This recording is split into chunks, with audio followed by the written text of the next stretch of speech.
Coming up on this edition of the Cowboys Report, a 7-round Dallas Cowboys mock draft for you guys. This is based on the current NFL draft order. I did not do trades because it gets too complicated, and I used the PFN mock draft simulator. I'll make note it's still kind of broken, and I abused it in a couple of different moments because that's how it goes in December/early January when it comes to mock drafts. Now, if you want another mock draft once the draft order is finalized next week, show it by liking today's video for me right now. Let's talk some notable round 1 picks before the Cowboys go on the clock here at 13. I'll make note that the Browns and Giants took Shur Sanders, Cam Ward, Travis Hunter, Abdul Carter, Mason Graham, Kel Williams, T. McMillan. Ashton Gentry goes to the Raiders. Nick Scorton to the Bears, James Pierce, Will Johnson, and Colston Loveland to the Colts at number 12. So, several players I've got interest in here in round 1. Luther Burton is there out of Missouri, Kelvin Banks out of Texas, Malachi Starks from Georgia, who might be the best player left. But there is positional value impact there for safeties, plus how the Cowboys operate. Jalen Walker, an edge linebacker hybrid out of Georgia, and then Will Campbell, who I think might be a guard out of LSU. At pick 13, though, I'm taking Luther Burton. This is a different type of receiver than what the Dallas Cowboys currently have. I would love to find somebody who I can throw an underneath pass to, and he can get a big chunk gain. It's not just CeeDee Lamb who's the only one who can do that. Luther Burton gives the Cowboys the number 2 wide receiver they haven't had in far too many years. His 2024 play was not nearly as good. Quarterback play was an issue, injuries were an issue, and Missouri just wasn't as good overall. There is a connection there because Missouri's OC is Kel Moore's brother. By the way, if you didn't know that, KB Moore down at Missouri is an impact playmaker at wide receiver, which the Cowboys don't have right now. He is a player that if you have the right coach, you can scheme things creatively. And he could be even better than what I think he's most likely going to be in the NFL. I don't have a player like Burton, and with Gentry and some of the top defensive players off the board, I'm going to go that route. Plus, it's different than what we did last time. So, who do you want to draft in round 1? Lots of different answers are perfectly acceptable here. It is December after all. There's almost no bad answers, frankly. Who do you want to draft in round 1? Let me know in the comment section of today's show, the pinned comment, or the ad that comes here on YouTube. Notable round 2 picks. Boy, Benjamin Morrison might scream Blue Star Special. Injured player, good player, premium position. He goes to the Browns, though. Tyler Warren to the Giants. Jahad Campbell to the Patriots. Derek Harmon to the Jets. And then Kevin Winston Jr., a good Penn State safety, to the Bears. At round 2, pick 44, I had a bunch of options I liked. We'll break them down in a second. I'm going to go with a player we haven't talked about much, but I like him, though I'm scared of him too, which makes him a classic second-round Dallas Cowboys pick. That's Deone Walker, the Kentucky defensive tackle. He is a very uniquely gifted football player. You don't find people who are built like Deone Walker. He is listed at 6 feet 6 inches, about 344 pounds. Now, the problem is he plays like he's 6 feet 6 inches. Sometimes he's way too upright, and that causes some leverage issues. They've also dropped him into coverage, and it works. He moves like he's not 6 feet 6 inches, 344 pounds. The production hasn't always been great. Kentucky was also bad this year, which was a factor, and they were much better in 2023, go figure. More sack chances when you're better. He is a tweener. He's built like a defensive tackle, but I almost wonder if you try him at defensive end sometimes to help some of the leverage issues. But he is a really intriguing defensive lineman, and I think he'll blow up the combine as well. Other players who were on the board. Prince Leo Manlin, I think an underrated player from MSU, safety Xavier Watts. We got him like in the 6th round of the first mock draft we did because I told you it was broken. JT Tuotoa was there. Jay Barron from Texas. If I don't retain Jordan Lewis, that is one of my guys this year. Barron is everything I like in a corner. He's tough, physical, makes plays on the football. He can do safety, can do nickel, can do outside. That is one of my favorite, independent of how good they actually are, favorite prospects in this class. Caleb Johnson was also there, the Iowa running back, but there are several good backs, so I'm going to gamble on a back. I really thought about Barron there. I really did. Today's show is made possible by PrizePicks. It is the best place to get real money sports action with over 10 million members and billions of dollars in award winnings. PrizePicks has made daily fantasy sports accessible to all.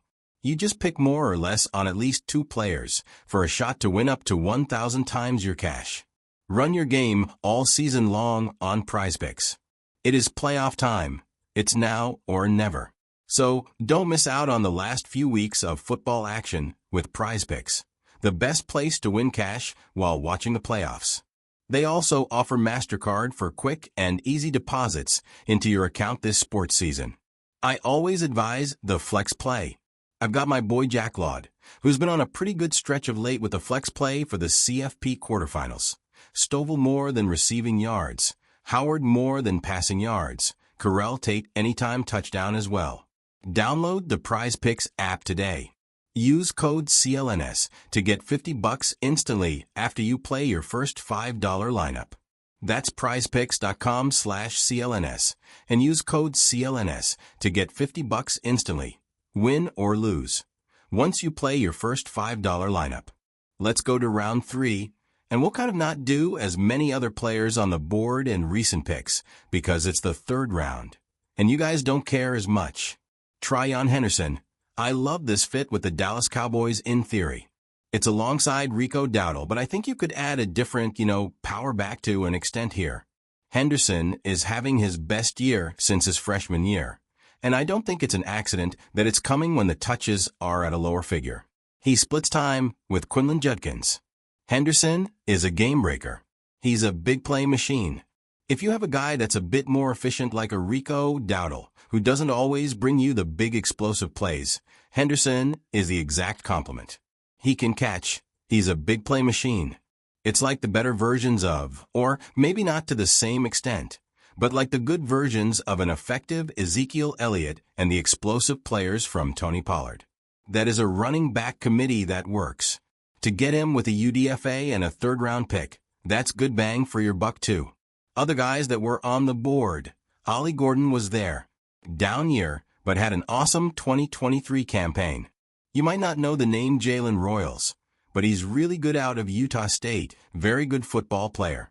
I like Dorian Strong from VTech Gunnar Helm. If you want a tight end, which maybe now you do want a tight end, though again I can't justify a 3rd top 120 pick on a tight end. I just can't do it. Dennis Sutton was also there at edge. Now, do you want to draft a running back before round 3? I'd love to spend one in the 4th, but I have no 4th-round pick. Why? Yes or no?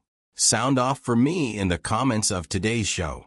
Let's go to round 5, pick number 149. Jalen, the safety from UNLV, very experienced safety. Actually spent 6 years in college. Had a big-time bounce-back year. I am worried he is a Barry Odom merchant because he's only been good under Barry Odom for some reason. This was much better play. This looked a lot more like the 2020 version. I'm skipping 2022, when he barely played when he had 99 tackles. He's got 89 this year, 5 TFLs for PBUs and 5 interceptions. I will say I'm in the 5th round, so I'm not mad if you don't make the pick. It's the 5th round. I'm not going to find instant impact starters more often than not. These are depth guys, rotation pieces that maybe can develop a little bit. Given my answer to Donan Wilson, Lil Hooker safety is probably a need. We got a lot of round 5 picks thanks to C-Picks here. Smil Mondon, the linebacker out of Georgia. I want to get another linebacker. I think Lofau can be one starter. I'd love to sign a veteran as well and then let Ovron come along. But I think this team is out on Dion Clark. So, another day 3 pick, a linebacker to fill that spot makes sense to me. I think M's been better this year. Only 9 games played, but you can look at the tackle numbers per game, and they're pretty effective. I think he's definitely a better run stopper than a pass coverage guy, but I think I have enough pieces to fill that beyond. That round 5 pick, let's go get a corner, because you've only got a couple of guys under contract, and we'll see how many return.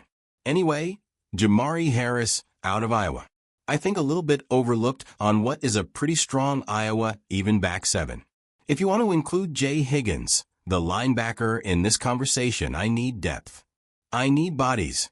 I need guys that I think can develop, and I think Harris played pretty well for Iowa. Again, they had plenty of talent there. 1 touchdown allowed under 45% completion rate, 218 yards. Good production, good coverage at corner, 3 interceptions. He's had, I think, 7 in the course of his career. That's top of my head there. So, plus Iowa corners, DBs have been on a decent track record of late, but not terribly good. But still, you never know. I think it's a worthwhile pick in the 5th. Also in the 5th, I'll take Jack Nelson here at offensive tackle from Wisconsin. Big guy listed at 6 feet 7 inches. If this team wants to commit to Richards as a guard, then I think adding a tackle could make sense because I don't think the Matt Wetko thing is going to work out anymore. And in general, I want to take an offensive lineman each year. I didn't love the interior linemen that were there. I want to add an offensive lineman each season in the draft. I think it's such a high-impact position, short-term and long-term, and you carry 8 to 10 of them each year. It makes sense. Nelson didn't get beat very much for Wisconsin. 1 sack, 6 hurries. He was a bit of a penalty boy, which is probably why he's available in the 5th round. Now we have plenty of Cowboys mock drafts and draft coverage for you here on the channel. Make sure you guys are subscribed. youtube.com/boystv. Round 6, pick 190. Alfred Collins, the DT out of Texas. I will say I think this is cheating. I think he's going to make it to pick 190. I don't know if he makes it to pick 90, frankly. The lack of stat sheet impact is very obvious. He hasn't been a big tackle guy, hasn't been a big sack guy. He's had a handful of TFLs, but he is good when you watch him. Like, he's consistently generating pressures, and I look at my defensive tackle depth chart right now, and I've got one guy under contract. His name is Maisie Smith. I technically have Justin Rogers under contract as well. It's a bit of a wonky thing. He was also a 7th-round pick that was on a practice squad up until 2 weeks ago. Got one guy that's played games for me under contract at defensive tackle. I have to add pieces there. I think under the radar to an extent, especially if you lose OSA. You have to overhaul this entire defensive line room this offseason, at least on the interior. Round 6, pick 212. It's December. I don't know if I'm going to lose Jordan Lewis pick. I'll draft a potential nickel corner, Jacob Parrish, out of Kansas State. He's been an outside corner for KSU. He's already turned pro early, by the way. I think he might fit best as a nickel. He did a pretty good job in coverage this year, and he's also a pretty solid tackler. And given his size, he's listed at like 5 feet 10 inches. I think he might be a nickel convert in the NFL. And for a late 6th round, it makes sense to me. Let's just screw around in the 7th round. Let's take Riley Leonard because why not? It was the 7th round. I didn't like any of the guys that were there, so I said screw it. I'll just take the quarterback, and he can be my new Will Grier. Leonard is a good athlete, and he is very experienced throwing the ball downfield. Remains an issue at times, but I've got 10 picks. I already spent a premium pick on the back.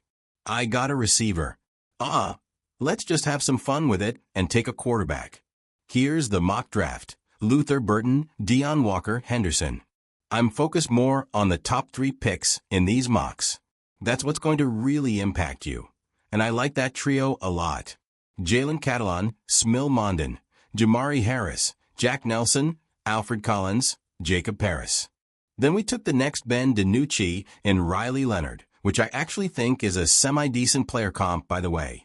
So, grade this mock draft for the Cowboys, A, B, C, D, or F. Let me know in the comments section of today's show.